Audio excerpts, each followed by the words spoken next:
Espero que esteja todo mundo animado aí, vibrando nesse São Pedro, junto com essa lua cheia em Capricórnio. Olá, sejam muito bem-vindos. Eu sou Silvia Schottli, consteladora e psicoterapeuta.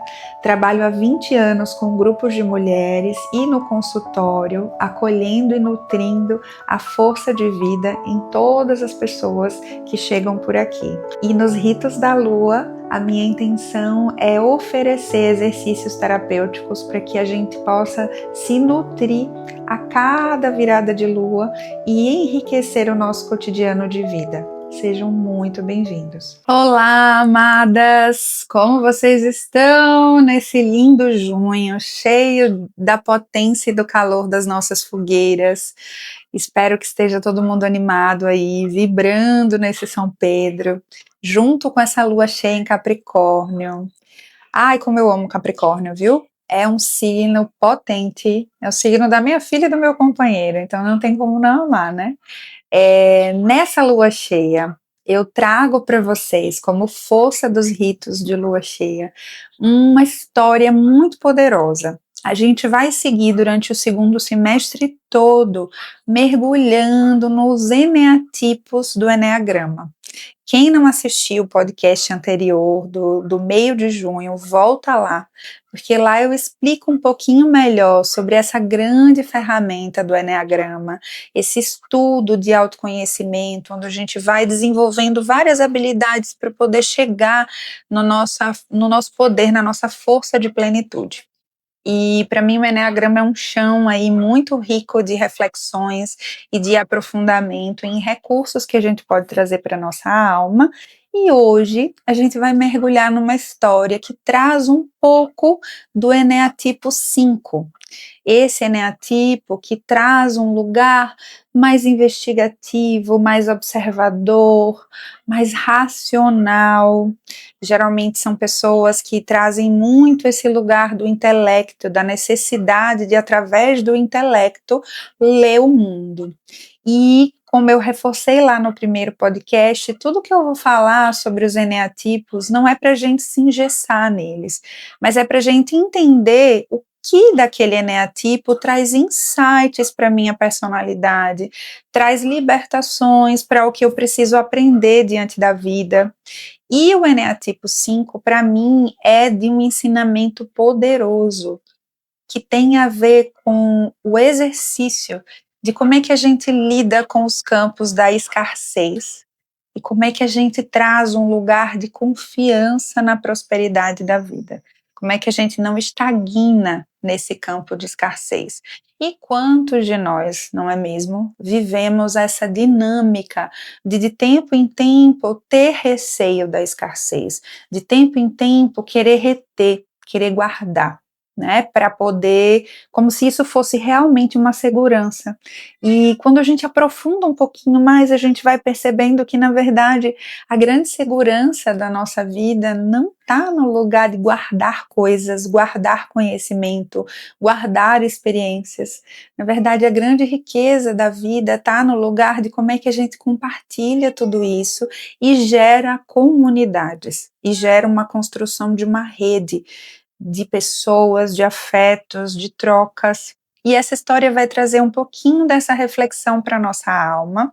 Eu sempre peço a vocês para deixar o caderninho terapêutico guardado aí do lado, porque as histórias, quando a gente fecha os olhos e a gente se abre para esse processo de deixar as imagens irem construindo um caminho de cura na nossa alma, depois geralmente vem insights sobre a nossa própria história. E se você não anota, aquilo se perde, aquela riqueza de conhecimento fica ali perdido em tantas informações que você está recebendo no seu cotidiano, tá bom? Então já pega o seu caderninho terapêutico, já pega um copinho de água, deixa aí do seu lado para que você mergulhe nessa história e se nutra profundamente do que esse eneatipo vem de alguma forma ser desafiado e ensinar. quando ele atravessa aquele grande desafio, tá? Bom, Capricórnio tem uma relação muito direta com essas características desafiadoras, né? Essas características que são trazidas no Eneatipo 5, porque Capricórnio é um signo de terra, é um signo de estrutura, né? É um signo de pessoas que gostam de estabilidade também.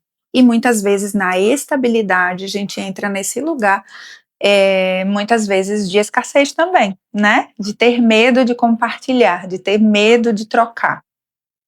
Vamos mergulhar nessa esfera da tua jornada da vida, onde você viveu algum tipo de desconfiança de ser invadida, algum tipo de medo de interação, onde de alguma forma você foi criando muralhas aí para se preservar.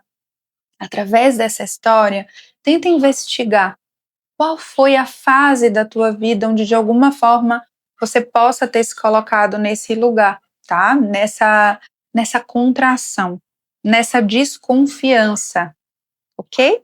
Vamos junto? Então vamos lá. Fecha os teus olhos aí onde você tá e vai se abrindo de olhos fechados para esse mergulho de autoconhecimento nessa história terapêutica, tá? De olhos fechados, relaxa os seus pés, busca fazer conexão com a tua respiração, aí onde você estiver.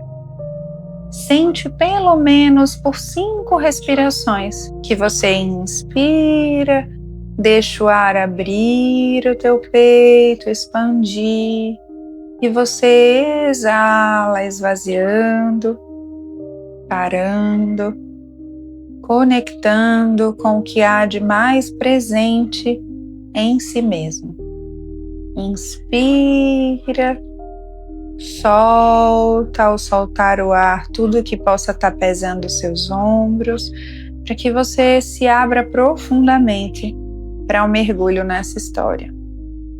Mais uma vez, inspira e exala. E por mais 2 vezes, experimenta fazer esse movimento.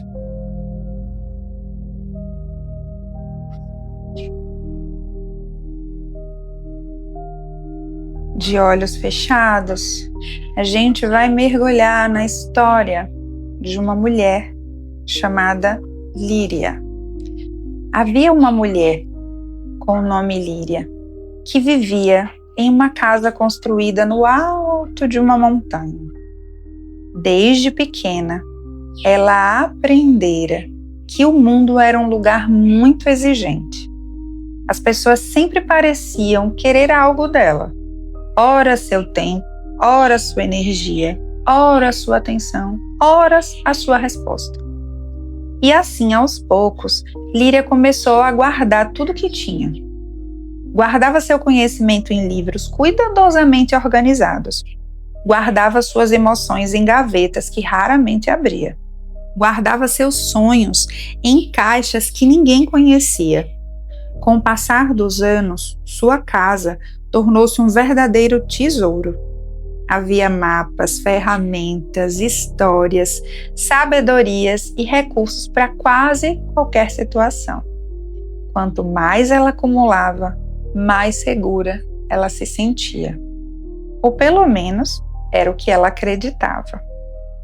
Secretamente, no fundo, Líria carregava um medo profundo, o de um dia não ter o suficiente. Não ter energia suficiente, não ter conhecimento suficiente, não ter força suficiente, não ter espaço suficiente para si mesma. Por isso, mantinha as portas bem fechadas de todos os seus preciosos tesouros. Quando alguém batia a sua porta, ela observava pela janela antes de decidir se abriria ou não. Quando amava alguém, oferecia apenas uma parte de si mesma. Quando a vida lhe fazia o convite, ela respondia: preciso me preparar para isso. E assim anos e anos se passavam. Até que numa noite de lua nova, uma grande tempestade atingiu a montanha. O vento arrancou parte do telhado da sua casa e a chuva começou a entrar. Desesperada, Líria correu para proteger seus tesouros, mas pela primeira vez percebeu algo que jamais havia notado. Nenhum daqueles recursos eram capazes de aquecê-la naquele frio daquela tempestade que adentrava sua casa de uma forma intensa. Sentada no chão, em meio à tempestade, ela chorou, chorou, chorou.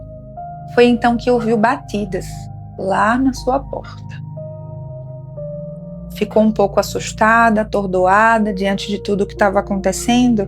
Quando ela foi olhar lá na porta, tinham pessoas da aldeia.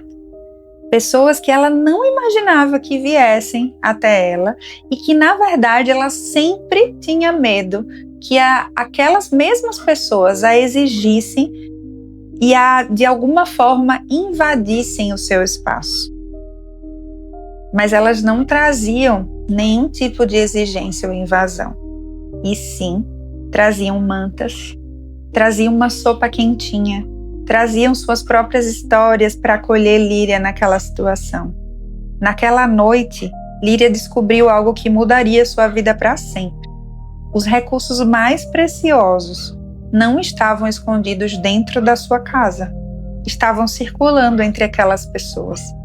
E ela compreendeu que a abundância não nasce apenas do que guardamos, mas também da confiança de que a vida continua chegando até nós. Desde então, sua casa permaneceu na montanha, mas as suas janelas dali para frente ficaram abertas, e seu coração também.